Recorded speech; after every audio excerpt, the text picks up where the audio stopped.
Welcome to the Black Catholic Messenger Show, where we keep it Black and we keep it Catholic. I'm Nate Tenner. I'm Alessandra Harris. And today we have a very special guest with us, Dede Miller, of Catholics United for Black Lives. Dede, say what's up to the world. Hey, y'all. Today on our show, we are discussing some news, and that involves wokeness, or as some would say, wokeism. There's been some interesting posts made on Word on Fire. More interesting than usual. We'll be discussing some of that today, as well as some interesting posts on Twitter on a similar topic. So yeah, let's get into this. Y'all take it away. So Dede, can you tell us more about the organization that you helped found, Catholics United for Black Lives? AKA Sure. Cubal. AKA Cubal, or Cubeboard. So CUBL emerged organically in June of last year. And it emerged as a reaction to some of the things that we were seeing from Catholics and from the clergy to the laity. Some folks talking about issues that they had with other organizations, an ongoing debate about whether or not you could be Catholic and also believe that Black Lives Matter. And several of us were just really frustrated by what seemed to us like people were deciding to sit the entire conversation about George Floyd and race and the situation in America. People were deciding to just sit that out entirely because they had qualms about the people who were the public leaders of the movement. And so a group of us got together and we said, let's get people off the sidelines, right? Let's give Catholics a place where they can get involved in this important fight from a Catholic point of view. Fully embracing their faith, fully embracing racial justice. And so we got to work sort of planning and talking. And it emerged sort of slowly over several meetings. There were 7 of us then. There are now 8 of us. And so we all just talked about what we would like that to look like. Like, what would we want a Catholic racial justice organization to look like? What are some of the things that we would want to prioritize as an organization? So we sort of started just on social media, and now we're transitioning into a phase where we are looking to have members and potentially launching chapters within the next several months. So we're really excited about where that's headed. So we're incorporated as a nonprofit, and we are waiting on the government to give us the thumbs up on our 501c3. And so we're excited about where the future is heading. We know the feeling with that 501c3 joint. That's Man. grueling. It really is. It really is. But y'all don't come out on top. I can feel it. Mm-hmm.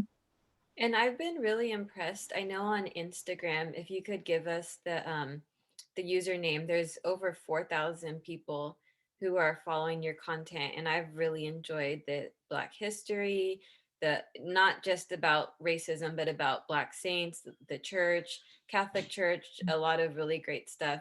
And on Facebook, you also have a really active Facebook group. So for people who are interested in learning more, can you just give us those links? Sure. So we are on Facebook and Instagram and also Twitter at CUBL.org. So at CUBL.org. We also have a website, which is www.cubl.org.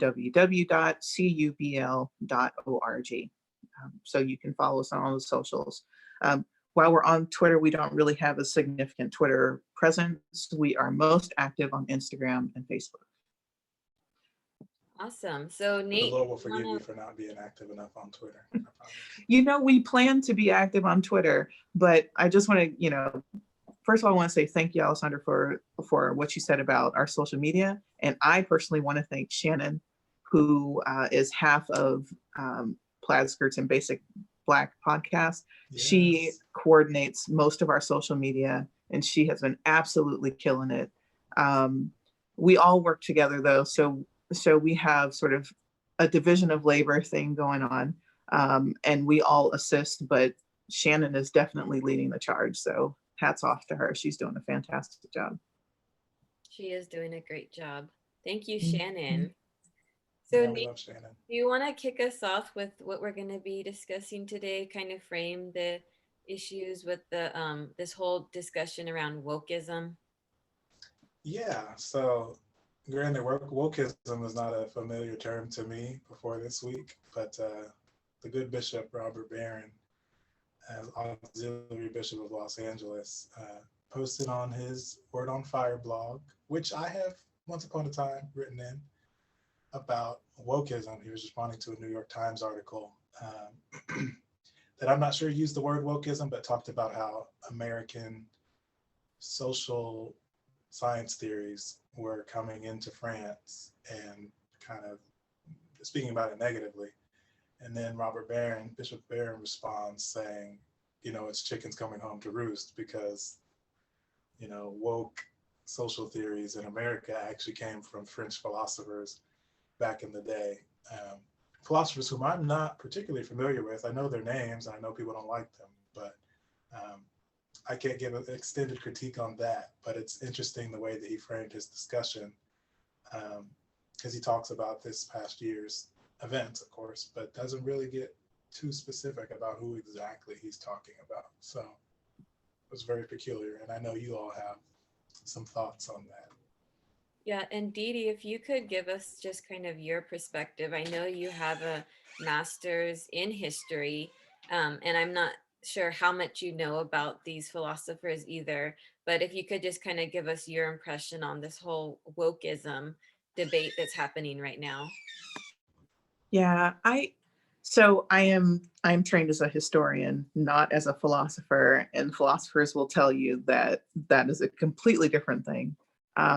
But I am familiar with the postmodern philosophers that the bishop is referencing, and I will just say, I'm not even really sure what wokeism is.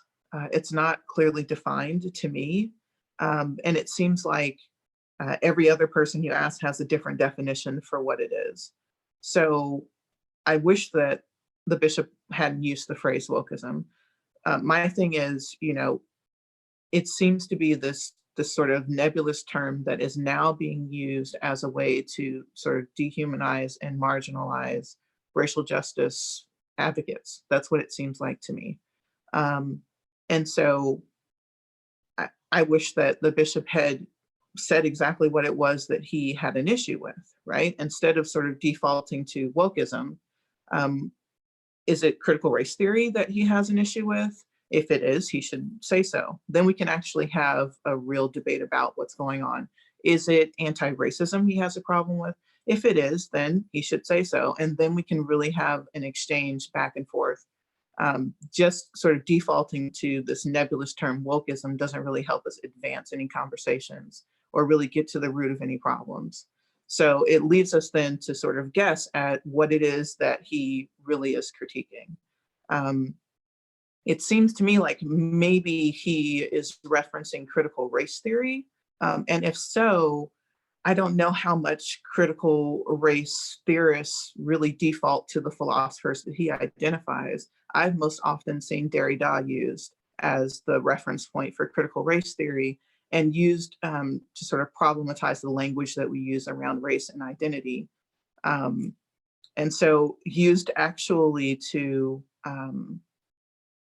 try to advance a conversation that acknowledges everyone's differences and what everyone brings to the table. So intersectionality. That's what it seems like to me. But again, because we don't really know what it is that the bishop is referencing, it's hard to even respond to. I completely agree. I feel like right now, I had mentioned this on Twitter that there was a Catholic podcast I listened to, and the person ended the podcast by talking about that if you speak up for the defense of the family, then you're canceled. And if you don't support organizations that are against the family, and you're obviously attacking BLM. And it's like, I don't understand why these people can't just come out and say exactly, like you said, define their terms so that we can at least respond properly. Because when you're just Mhm. saying a term like wokeism, it's like there's no way you can defend that. And Mhm. if we're talking about anti-racism, if we're talking about the Black Lives Matter movement, then I definitely have something to say about that. I think a lot of Black people have something to say about that. And I think that a lot Mhm. of times when you use these vague terms, then you're dodging any type of response that you'd be able to elicit if you actually just say what you want to say. Right. I totally agree with you. And it's frustrating for me, because our church has such a rich and well developed social justice um, theology, right? And so when you use a term like wokeism, well, who's that targeted at? Is that targeted at people who believe in a Catholic concept of social justice? Eh, Who are you talking about? I think that the biggest problem with using that phrase is, again, that it dehumanizes, right? So everyone is lumped together into whatever caricature of wokeism you have crafted and then summarily dismissed as postmodernist, post-truth, atheistic. I'm trying to think of the other things that the Liberal. bishop said. He said what now? He doesn't say liberal, but to me, that's the way that he's using the term, is just basically critiquing all things liberal by lumping Yeah, them into this category of wokeism. Right. right. And I And like know you said, he's one not of the specific. He only mentions race once. Mm-hmm. And with a lot of the criticisms of the Black Lives Matter movement, I know that people are saying that it's not rooted in Christianity. And Bishop Barron, before in the summer, had said that there wasn't Christians who were stepping up to do this anti-racism fight. So in that vacuum, then organizations like BLM are founded. And I personally have an issue with that because there are Black Americans who've been very vocally supporting the anti-racism movement. And even if you don't necessarily agree with the organization, that there's still a lot of people on the ground doing the work. And to say Mm-hmm. that even that Black Lives Matter movement isn't based on morals or ethics, that's also not true because Yeah. saying that all Black lives, affirming all Black lives, saying that every Black person has a right to life, has a right to dignity, that is a moral truth. And that's the same movement that we've been having for 400 years in this country. It's not about French philosophers, it's about the Black liberation movement that has started since we've been brought to this country. You preaching tonight, huh? Yeah, and she's absolutely right. Um, I mean, certainly there are many religious people who are involved in the Black Lives Matter movement, both sort of the larger umbrella term and even in the organization itself. So the attack is just sort of like false on its face. Um, Yeah. I mean, you have, and you have even some Christian groups who sort of critique anti-racism a little bit, critique critical race theory a little bit. Like I'm thinking of AND campaign, who, they're very forward with their Christian identity, very forward with their pro-Black stance, but also they've mentioned that, they have some issues, some critiques of critical race theory and some critiques of anti-racism, but they don't throw the whole thing out. I think that if you take an honest look at both both the theories, even people who are working within those theories also are constantly questioning, thinking, rethinking, retooling, adjusting, and so that's sort of a part of the process of the development of the theory, and then also a development of a praxis that goes with the theory. So the whole thing is just sort of false on its face, that everyone who identifies as anti-racist, everyone who identifies as pro-Black believes the same set of things, and those set of things are atheistic or whatever else it is you want to say. Yeah. It's interesting that new Black church documentary from Henry Louis Gates, which I've been critical of for other reasons, also makes that insinuation. One of the scholars that they brought in was like, where is the Black church and Black Lives Matter?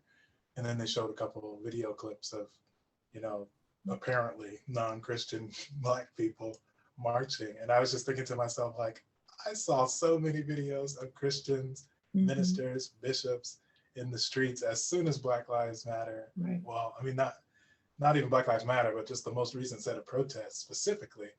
As soon as that stuff got started, the Black church was in the streets, to be specific about, ethnicity. And so it is an interesting critique. It seems more so based on what they want to be true rather than what's actually happening. And I think it's clear that Bishop Barron is not particularly informed about what's going on in the Black community. So like for him to speak authoritatively on something like that. And then now again on, wokeism is really strange because like you said, he is clearly critiquing Black Americans, but he isn't saying so. He's definitely beating around the bush. And, and it makes you wonder, like, why? Like, would it have been too hot to handle if he had just said, Black Americans on the whole, or Black Americans, at any rate are being, misled by XYZ philosophy. Like, just say it. If that's what you meant, just say it. But I think we all know why he didn't say it and why a lot of Catholics won't say it. And it's getting stranger by the day because it's 2021 now. We're deep into the latest wave of the movement, and people still can't say straight, anything about the critique of Black people. And I don't know why. It's not like his base would be up in an uproar about it. Another way I'm seeing wokeism being used is that people are saying that wokeism sees racism in everything, and wokeism wants to throw out everything that we know to be American history and replace it with this history that's oppression and this history that's racist. And it's like, have you studied American history?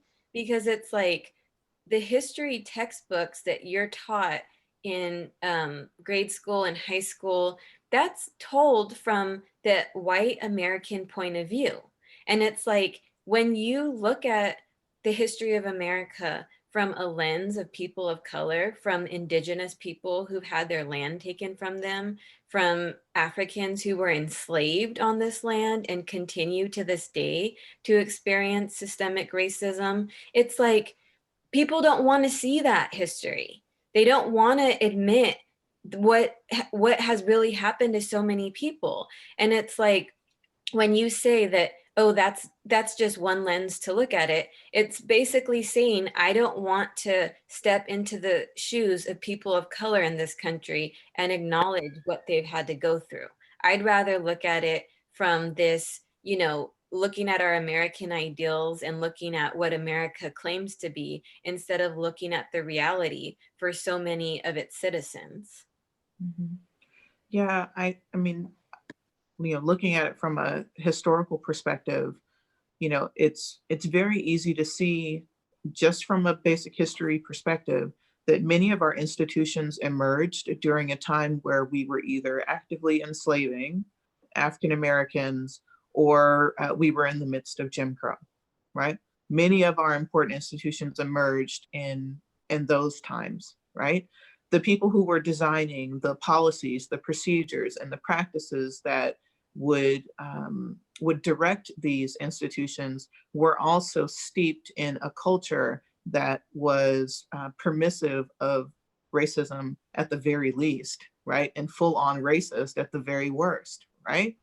And I think something that's frustrating for me is that in Catholic spaces, you hear people talk very clearly and succinctly about the racist roots of abortion, the racist roots of Planned Parenthood, right?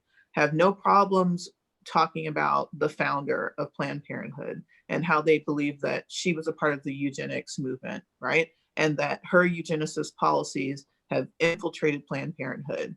And then to this day, you still see the effect of that racism, right? People in Catholic spaces can easily, and full-throatedly make that comparison, but can't see how the same sort of system is at work in education and housing and healthcare, and the criminal justice system. The same type of thing.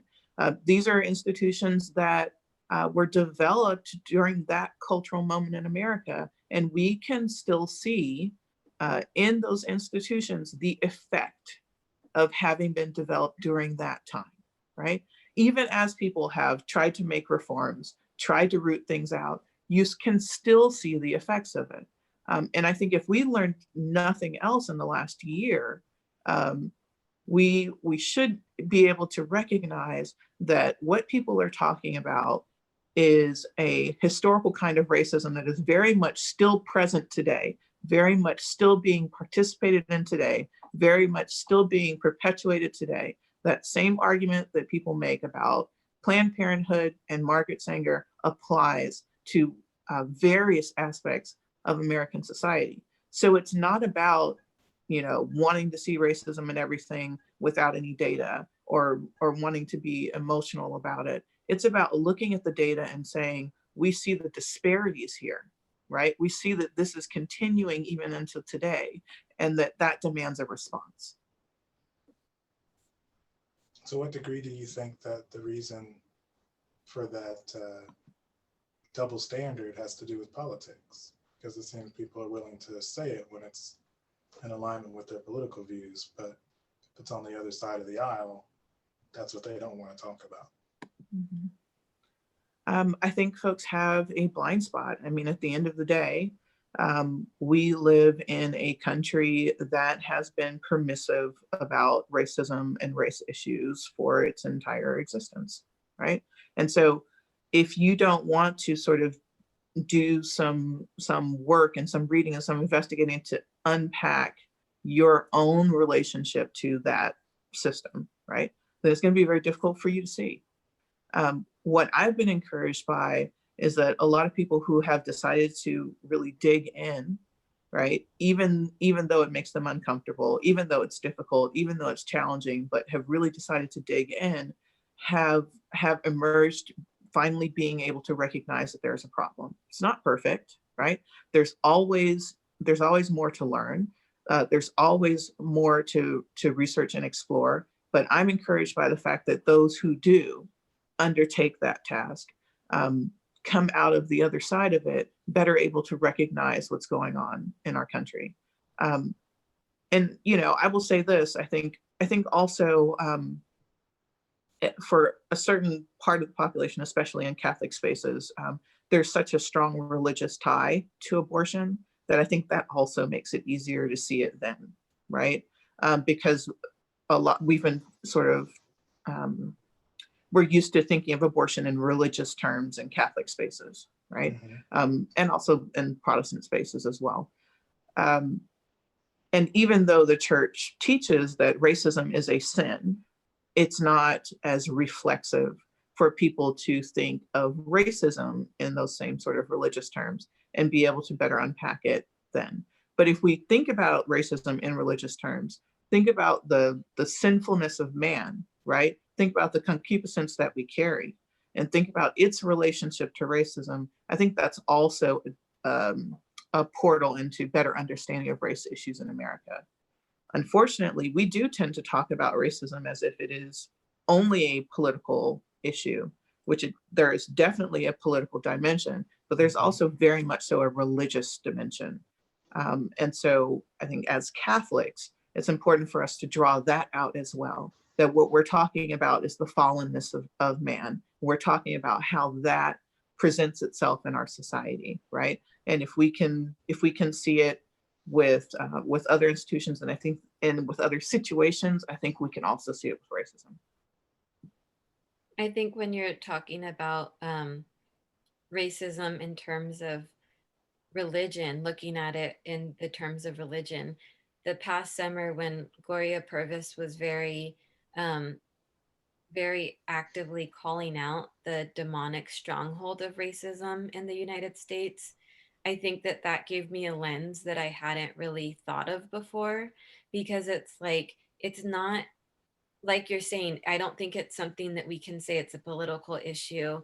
If we look at it as a sin issue, and if we look at the country, and if we look at the history in the country, and if we look at how strong of a grip racism has had on people, and if we look at it in the lens of it being demonic, then I think that you're going to get a lot of people who are very uncomfortable with that reality, and who want it, because it's like, if you look at it on that level, that there's a lot of people who are going to deny it, who are going to want to brush it aside, who are going to want to say it's not that serious. But I think that it absolutely is that serious. And I think that the Catholic Church needs to start stepping up and really doing something to break this stronghold in our country. Yeah, and you made a point earlier about how our religious leaders lament the absence of a religious figure leading the movement, right? Um, you know, we're a religious institution. We're a religious institution that teaches that racism is a sin. We are a religious institution with a full social justice theology. Where is our leadership? Be the change you want to see in the world, right? If the critique is this is a wholly secular movement that only has secular leadership, be the religious leadership. What's frustrating to me is that from our leaders, we mostly get critique or denunciation. We don't get a way forward. And if we truly believe that racism is a sin, if we truly believe the words that are written and open wide our hearts, then we should see our leaders living that out as well. And I think that there were definitely some encouraging examples of our leadership deciding to sort of stand for all lives, including Black lives, right? And then saying that Black lives matter. I think we definitely saw that out of our leadership. Some examples I would surely like to see a lot more of it. We should be, the Catholic Church and the Catholic faith should be the most just institution in the world, right? We are disciples of Jesus Christ. We are following in the footsteps of the apostles. We claim to be, the one true church, the church that Jesus Christ founded. We should be the most just institution. So we should be leading the justice movements. We should be able to call out where there is injustice and call God's people to fight it. That's what I want to see from our leaders, more of that leadership that they say is lacking. Be that leadership for us and help move us forward. Unfortunately, we saw on Twitter the opposite of that. There was a tweet from Bishop Strickland, and he had said, "We are worried about the wrong ism.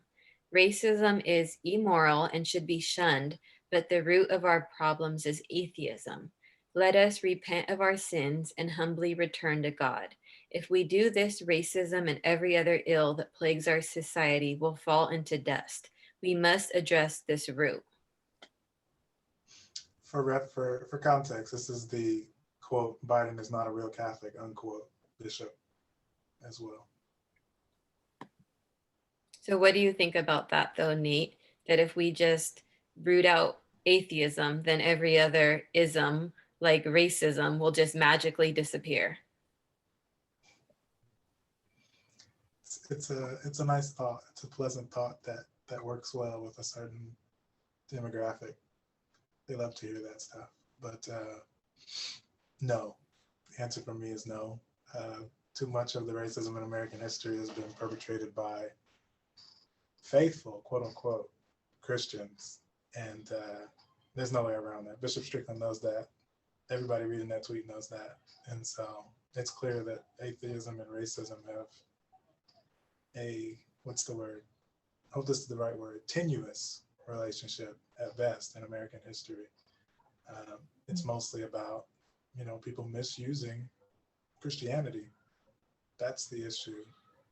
The religious issue behind racism is a misuse of Christianity more so than an embrace of atheism. So those are my thoughts on that. Because, the communists who get so much flack for being typically atheists are one of the main groups who, assisted Black people, who hopped on with the civil rights movement, who had our backs in those times. So the atheists were down, but a lot of the Christians were not feeling it. They were against us. So boo to that tweet from me. I vote thumbs down. Yeah, I think, of course, we have the Great Commission.